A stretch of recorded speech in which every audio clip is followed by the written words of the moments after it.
outside. He's got another opportunity on here. The kick wasn't great for Doherty. Doherty falls back in line. Takes about 55 metres.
Welcome to the show!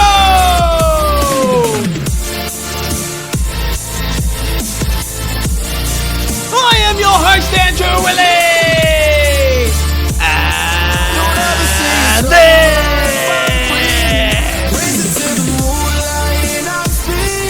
this is the motherfucking Bullet Truth, baby! Thank you very much for joining me wherever you are around the world. And man, I just recorded this podcast. I did 30 minutes. I went to play it and the audio wasn't there. So I'll just go fuck myself. Man, thanks again. Oh, I've lost completely my chain of thought, man, because I'd already done this podcast. So I feel like I'm just going to repeat myself again. And I'm like, am I going to fuck this one up? Whatever, man. I'm just going off the fly. I've got my notes in front of me. And I'm just going to hit it just the way I did fucking 1 hour ago. So here we go again. But man, I apologise for that. And apologise for the late upload. The Blue Baggers are into a preliminary final. Can you believe it? Because I can't. And I still am buzzing, man. I'm still pinching myself. I need somebody to fucking slap me or something. I'm still seriously like out of control. My mind is everywhere, man. Honestly, I couldn't concentrate all weekend. My anxiety and the rush of adrenaline, man, just kept me going. I probably haven't slept, honestly, more than 5 hours in the last few nights because I just keep thinking of the game. It was that crazy. That was the best game of footy I have ever been to in my life, man. The loudest crowd I've ever heard anywhere in the world. And I've been to a lot of things, man. I've been to massive events around the world with huge crowds. And nothing was as loud as that, man. Absolutely nothing. Craziest crowd, craziest noise, raw emotion. It was incredible. Honestly, man, I'm lost for words. And it does... I went back and watched it on TV. I watched the replay like 1,000 times because it was just so good. And it was so loud. But man, being there is another different ball game, honestly. I'm sure those who were there know what I'm talking about. It was electric, man. The feeling of being at the MCG and and that happening, the way it went down, it was like something out of Hollywood, man. Like a blockbuster movie with a stunning twist that no one saw coming. And it was just, you just did not know what was going to happen in this film. Man, there was like so many moments within the moment, if that makes any sense to you guys. The explosive energy coming from that arena. It was like, honestly, like lightning bolts were like hitting your soul. You could feel it, man. I'm not alone in saying that. I literally had an out-of-body experience. But that's what the game was like from start to finish. It was just absolutely intense. And there was one play at the end of the game, which was the twist of the tale, which sent everyone psychotic. Literally every Carlton supporter. Probably Melbourne supporters psychotic too. The opposite effect though. It was when Sam Docherty, you saw it at the start of the show, Sam Docherty took the mark, which led to the Akers goal. He got the assist for the goal. But man, I'm telling you now, when Sam Docherty took that mark, there was a ripple effect sound that circled the MCG in the speed of light, and it was a roar that I've never heard before. It was almost like we all knew that something massive was about to happen. It was the, whoa! And everyone, as soon as Doc took that mark, was standing up, man. There was not fucking one person sitting down. It was crazy. And when Doc kicks it inside 50, man, oh my God. You felt it like a tidal wave, man. It hit ya. You felt it hit you, the noise. It was fucked. It was like a thick tidal wave. And Akers took the mark. Huge. Like ridiculous roar, man. And then he played on and kicked the goal. And there was another roar on top of the roar.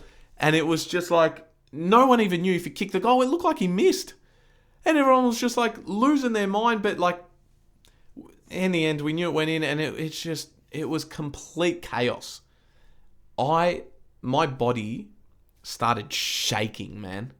I fucking started shaking. And I remember just repeating to myself, oh my God, is this actually fucking happening? And man, I'll get into the review because there was still 56 seconds left when this happened.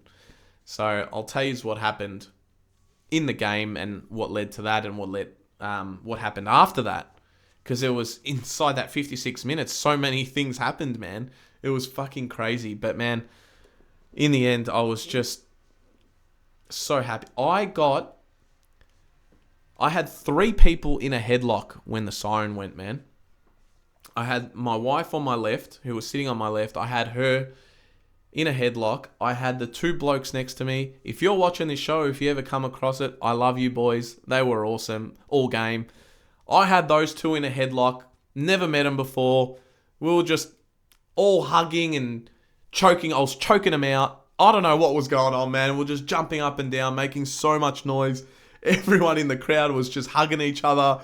No one even knew these people. High fives, everything, man. It was just incredible. It was honestly the best thing I've ever experienced in my life. And yeah, man. Oh, well, I've even lost where I'm up to because I got caught up in the moment. But yeah, man. Look, we'll get into the review and I'll tell you guys everything. I'm sipping coffee because this is the second time I'm doing this because this fucking microphone decided not to work. So I've recorded a 30-minute podcast, guys, and there's no sound. So I can't upload it, so I'm doing it again. That's deserving of a coffee at 9:20 p.m. in my books. Guys, if you're enjoying the show, before we get into the review, let's hit the social media. Follow me on Instagram, balloftruth.pod, and follow me on Twitter or X, balloftruth_pod on Twitter or X. Whatever the fuck it is, Elon. And man, if you're enjoying the show, please hit that subscribe button. Let's get those subscribers up. Click the thumb on the video for the like and the bell for all notifications. Give that a click too. And feel free to comment all you want, man. I will get in there and reply to you guys. I'm not afraid of that. And yeah, man, just enjoy the show. What can I say? So, there was no Harry Mackay, no Jack Martin, no Jack Silvani. So, Harry Mackay got the concussion, which we spoke about. Jack Martin got suspended, silly boy, and which he got down to one game. So, he'll be back for Brisbane. Jack Silvani wasn't ready to go. He was fit, but not ready to go, whatever. Kennedy came in. Matt Kennedy, who I loved his game. And I'm so wrapped, man, because before he got injured, he was marvellous. Great form, and I think he really deserves a spot in this side. And brings something that no one else brings, man. You know? Coffee, 9:20 p.m. Guys, I didn't know what to expect. I knew we could beat Melbourne. We beat them early in the year. But the way they finished the game against Collingwood, I knew they weren't going to stop, man. I knew this was going to be a nail-biter. The crowd, man. I told you guys it's the best crowd I've ever seen. Best crowd I've ever heard. Loudest crowd I've ever heard. There was a moment right at the beginning of the game when Charlie Curnow nearly scored the first goal, man. Half of our side of the stadium knew it wasn't a goal. But the other half, because they were on the other side, the MCC side, they thought it went in. And man, half the audience has just gone bonkers, erupted like, yeah! And if that was just a sign of things to come. And man, we were pissing ourselves laughing. We're like, whoa, where are we right now? It's like a fucking war zone. Literally like a battlefield in ancient Rome, Colosseum times. It was crazy. And man, that was about it. Because Melbourne, 2 free kicks, 2 goals, and then Petrarca scored a brilliant goal. All of a sudden, they're up by 20 points. It was like 21-2 or 21-1. We didn't know what hit us. It was just bang, bang, bang, bang. We weren't even playing that bad. But Melbourne kind of locked us in, and they just scored these cheese dick goals. And what do you do, man? We needed a settler bad. And I was afraid that we weren't going to get a goal and we were going to be goalless in the first quarter. And if that was the case, man, I would have said we're not going to win this game. But our hero, Tom De Koning, saved us, rejuvenated us, the Blue Baggers. He's kicked back-to-back goals, man. Brilliant counter-attack, the first one. Cripps set him up. He's gone back, slotted the set shot, and then literally the next play, centre clearance, won the free kick, and slotted that goal as well. So back-to-back goals. And it ended up being, 7 points at quarter time. I think it was 21-14. Anyway, man, I was happy that we settled down because it was very nerve-wracking. I'm sure the players were nervous as well. And I felt good going into the second quarter. Second quarter begins. Motlop scored a cracking goal, who played on Banana from the right forward pocket. And later on in the game would score a monumental goal from exactly the same spot, which was awesome, which we'll get into once we get to the last quarter. The last quarter needs about a 4-hour review, but I'll try and cut it down. We kicked 5 unanswered goals, man. 5 unanswered goals. The 2 Tom De Koning goals in the first quarter. Motlop scored this goal. Walsh was the next goal scorer with an awesome lead-up play. Kennedy was juggling and had to fend off like a couple of defenders. Fogarty came in to help him out. Gave it back to Kennedy. Kennedy found Walsh out the back. Right foot banana, goal. Put us in the lead for the first time. And then all the momentum was on our side, man. Charlie Curnow kicked his first and only goal of the game. Then we got out to a 2-goal lead. But Joel Smith quickly answered. He scored 3 goals for the entire game, so he did well. Quick reply, so it was right back down the earth. And man, it was just a tug of war. It was honestly like on for young and old. And it was... We were on top in the second quarter, and especially in the last like maybe 40 minutes of the game, we were all on top. But it was only a 2-point lead at half time. And man, the battle scars were evident. We had Cripps copping an eye poke. Then he got his nose broken. Cozzy Pickett went for the bump. He got suspended for that. Cripps was bleeding literally all game. His nose looked fucked. Doherty, separated shoulder dislocated, looked awful. We were all fearing for our lives. We're like, please no, God no, not Doc, man. Let him be fit, and I think he'll get up. He came back on. There was who else got injured? Wiedering at halftime landed hard on his leg. Akers, they were going after Akers, man. These dirty little fucks. Behind the play, they were hitting us a lot, man. But whatever, it's finals. I'd probably be doing the same thing, so we've got to get over it. But yeah, they're playing the dirty tactics, the Dees. But man, I was wondering what the fuck we were going to come out like at halftime because we were battered and bruised all over the place. But I was wrapped because the third quarter started, man, and we came out with that same intensity. Kennedy, goal, 30 seconds in, takes a mark, goes back, drills it. But again, Joel Smith, quick reply, bang. And I'm like, oh, for fuck's sake, every time I thought we were going ahead, they just kept creeping back in. But man, since Akers kicked the next goal from a set shot, so we're back in front. There was no goals for about 10 to 15 minutes after this, man. Complete tug of war, like I said. And we were dominating, though. Actually, we had so many chances. I forgot about these. We had so many chances in these 10 to 15 minutes, man. And there was just turnover after turnover.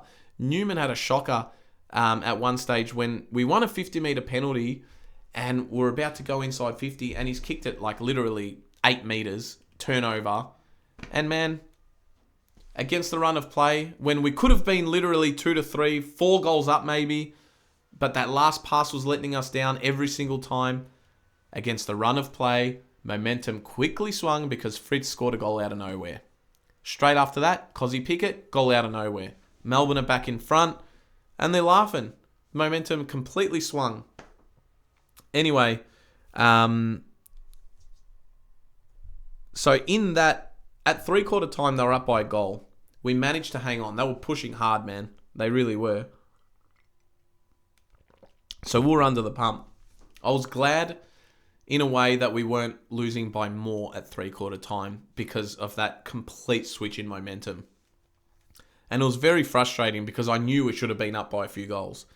But that's footy, man. Melbourne learnt firsthand last week against Collingwood that you got to take your chances.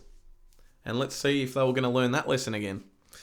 So, 4th quarter starts, man. Dream start. Walshy, who was brilliant. 3 votes for me. Best on ground. Tie game. Kicks a ripping goal from 50 metres out. They score reviewed it for some reason. I don't know why. But anyway, ended up being a goal. And then Owies put us in front, man. Charlie Curnow with the assist.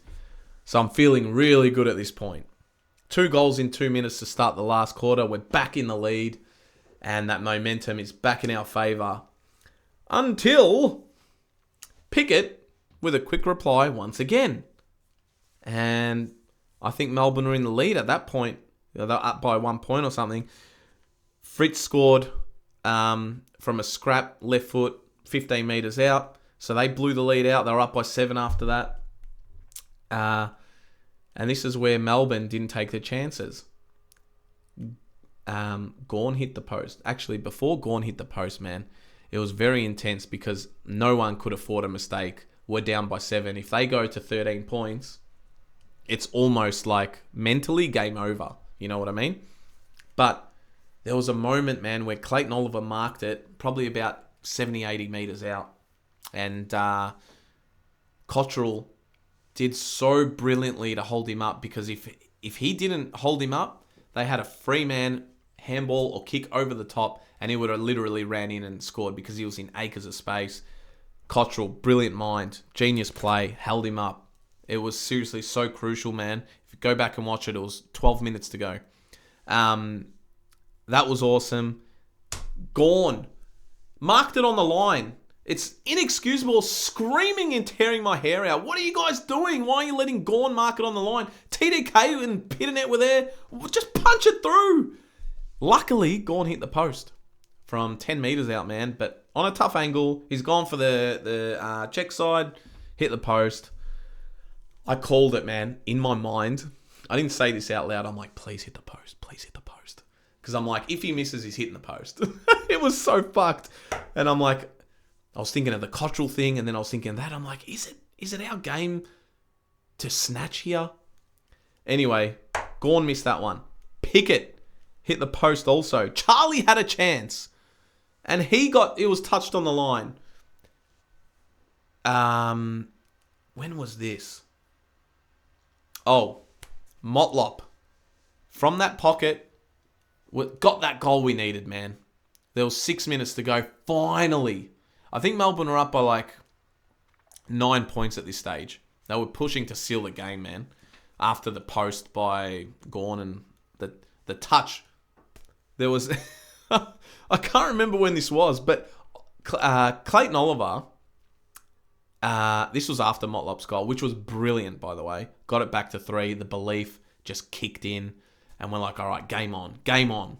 That belief. We've got this. Clayton Oliver tackled Walshy holding the ball 50 metres out on the boundary line. Has gone back and bloody good kick, man. And it was a touch on the line, but it ended up being Gawn. That was the one who touched it. I don't know if TDK was going to touch it or if Weeders was there. But these two Carlton players missed it. And Gawn has been the one who's touched it over the line. We were saved again by him. So, anyway, man. After that, Pickett hit the post. And we survived again. So it was 5 points the difference. From when Motlop kicked that goal to what we're about to get into, about 55 things happened, man. There was a play on the wing where about 4 players literally went for a smother and smothered the ball. We were so desperate not to lose this game, man. It was absolutely crazy. But the massive last 2 minutes. We're kicking it inside 50. Cripps played on, belted it inside 50. Somehow scrapped to Gawn, who's loosely kicked it out of the pack. It's gone to Sardi. Sardi has a chance to pick this ball up, kick it back inside 50. Kind of doesn't get enough on it. Melbourne take the mark with about 1 minute 37 to go. And the energy, man, just completely drained from me. And the crowd was just like, oh, man. A few moments earlier, Kemp actually had a chance to get us in front and kicked it out on the full as well. So much happened that I haven't mentioned. There was literally like every 10 seconds something happened. But this is the main part. They've taken the mark. We've set up well, though. We haven't allowed them to find a free man anywhere. So they're forced to kick long. Goes towards centre wing. Ball spoiled. Little scrap. Ends up with Viney. And he has a chance to kick it over the top. Over Wiedering's head. But he was on his opposite side, I think. And barely got over. Wiedering takes the mark. 1 minute 17 to go. Wiedering. Quick mind. Pumps it into the middle where Ollie Hollands takes a great mark on the lead. And he read that play very well. Ollie Hollands was fantastic, which we'll get into when he came on for Cunningham. Ollie Hollands quickly plays on, as you saw in the start of the clip, straight to Doc. Melbourne players overcommitted with a punch. Doc's taken the mark. The crowd, everyone's standing up. And that, man, I'm telling you now, the ripple effect of that sound when Doc takes the mark, incredible. Chilling, goosebumps, everything, man. Spine chills. Oh. Doc bounces it, kicks it inside 50. It's a 2-on-1. No one knows who's going to mark it. I think McGovern and Akers went for the same ball. McGovern pretends to mark it, puts the Melbourne player off. Akers takes a mark. Massive roar. Plays on, kicks a goal. We're in front. The Blues are in front with 56 seconds to go, but we had no fucking idea in the crowd how long was left. I'm screaming, man. I'm fucking losing my mind. I'm shaking. Everyone's just like absolute panic. It was wild. It was wild, man. 100,000 people. It was 96,412 people there. And I reckon 70 or 80% were Carlton. It was like a home game. Melbourne were loud too. Kudos to them. But, man, this Carlton crowd. I'll be honest with you guys. I just didn't know where my mind was. So there was 56 seconds left and so much happened in this 56 seconds, man. Ball's in the middle. We held it up the first play. The very next play, Melbourne kick it out to the wing. And I think it was Hollands and former Bulldogs player who I can't remember his name right now. Gone absolutely blank. Anyway, he's broken away from Ollie Hollands. He's about to kick inside 50, but Ollie Hollands didn't give up. Tackles him from behind. Ball spills loose. Umpire didn't pay it. McGovern picks it up, kicks it down the wing. Turnover.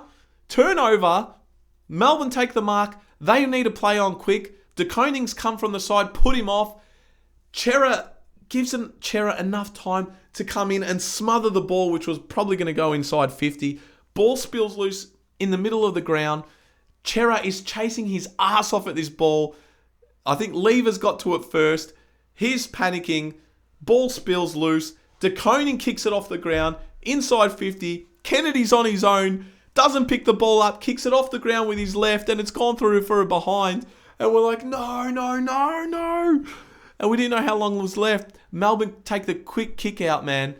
And they've pumped it in the middle. And the siren's gone. Bah! Just absolute scenes at the MCG. Full exorcism mode. That was where we needed Pope Francis and every priest from the Vatican to come down and help us, man, because we fucking lost it. Absolutely lost it. It was incredible, man. I can't begin to explain how good it was. It was scary. Without shame, man, I probably cried from when Akers took the mark and kicked the goal 10 minutes after this, until 10 minutes after the siren. So I missed the first Blues theme because I was completely losing my mind, man. It was like relief, happiness, just sadness, everything, man. Like 100 emotions in one. And I just like let it all out. And I was so happy, man. It was just the most incredible thing ever. Honestly, I could watch that for years and years and years. But the goal and the mission, the overall mission is not done, man. We have to forget about this, unfortunately, and move on. Take this momentum, and we've got Brisbane at the Gabba, man. Huge task. They're undefeated. It's going to be absolutely massive. And I believe we are a great chance to win, man. And it honestly, a lot of people are talking, man, it could set up, like if we were to win, and Collingwood were to win against the Giants, who beat Port convincingly, I thought, could be Carlton Collingwood, man. Biggest game ever. No doubt about it. Biggest game ever in history. It's seriously wild to think that that's a possibility. Now, there's a possibility that it could be Brisbane and Collingwood. There's a possibility it could be Giants and Brisbane. Who knows? Giants, man, Giants are flying. If I was Collingwood, a little bit of fear creeping in. But I fully expect them to beat Giants, to be honest. I think they're going to make the grand final. So it's up to us, man. Let's fucking do this. I believe we can. We've got Jack Martin and Harry Mackay back. And we'll do a preview on this game probably Thursday night, I would say. Because I've got a lot to talk about with that. There's a lot I want to talk about Premier League-wise as well, guys. I don't have time on this show tonight. This is strictly just Carlton. And I feel like I can't concentrate on anything up until this footy season is over, man. It is just crazy. And I really, really, fingers crossed, pray that we make the grand final, man. I'm still considering going to the Gabba. I've looked at flights, which are absolutely ridiculous. I don't know who comes up with this shit, man. Fucking stupid. Accommodation, you can't even find a hotel. All hotels are booked. I think there's something in the NRL going on at the same time, which is maybe why, but it might not be worth going. I'd rather save my money and try and get a grand final ticket, man, if we make it. So times are tough. But yeah, we'll see how we go, man. If I do decide to go up to the Gabba, it will be very last minute. But yeah, that's pretty much it, man. Oh, I just want to mention, I thought Pitternet, man, had his best game for the Carlton Football Club. Not that he did much possession and disposal wise and all that, but his presence and he did so well against Gawn, man. Just being there, putting his body on the line, I loved it. And he seriously dug really deep. He had a great battle there. Fantastic. I've been harsh on Pitto sometimes because he's a little bit slow and whatever, but man, fucking unbelievable. Seriously, TDK, another one outstanding. Akers with half a fucking shoulder. Unbelievable. Kicked the winning goal 2 weeks in a row. Walshy had his best game. He's looking back to his best. Cripper had an awesome game, bleeding out his nose for seriously 6 minutes straight. Poor guy, absolutely copped it everywhere. He looked like a wounded soldier after that one, man. I hope the boys recover and I hope we can fucking beat Brisbane, man. I'm so pumped. I've literally, the t-shirt says it all, man. We're stronger together. That's why I really want to get to the Gabba. We'll see how we go. Wherever I end up, man, I will be losing my voice like I have. And that's why I'm recording late. I seriously had no voice in the last couple of days because I screamed my head off. Crazy stuff, man. I'll just think, just before I let you guys go, have I covered everything? There was a few good smothers that I probably didn't mention. But yeah, I don't know, man. It's because it's the second time I'm recording this. I've probably forgotten something. I apologize. But man, again, if you guys have enjoyed the show, please hit the subscribe button, thumbs up, click the bell for all notifications, click the like button, everything like that. Follow me on all social media, Facebook, Instagram, Twitter, this, that. You know where to find me, man. I love you guys. Thanks for tuning in, and I will be back later on in the week, and we'll get some EPL stuff done as well very soon. Thank you for hanging in there, and spread the love, guys. Go Baggers. I will be back here and you'll hear from me very, very soon. Adios. Goodbye.